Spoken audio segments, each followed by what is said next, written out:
రాజరాజేశ్వర స్వామివారి దేవాలయంలో ACB rides జరిగాయి. రాజన్న సిరిసిల్ల జిల్లా వేములవాడ శ్రీ రాజరాజేశ్వర స్వామివారి దేవస్థానంలోని ప్రధాన విభాగాల్లో అవినీతి అక్రమాలు జరుగుతున్నాయని ఫిర్యాదులు అందాయి.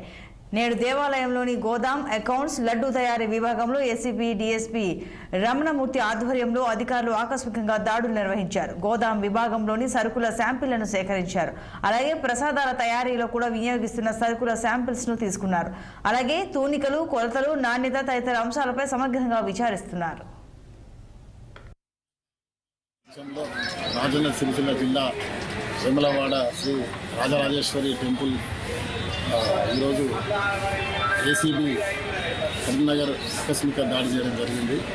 ఆకస్మిక తనిఖీ డిఎస్పీ ఆధ్వర్యంలో మా ఇన్స్పెక్టర్లు, మా సిబ్బంది మరియు తూనికల కొలతల శాఖ మరియు ఆడిటర్ మరియు ఫుడ్ సేఫ్టీ, శానిటేషన్ విభాగాల అధికారులతో అందరం కూడా క్షుణ్ణంగా తనిఖీ కోసము ఈరోజు రావడం జరిగింది.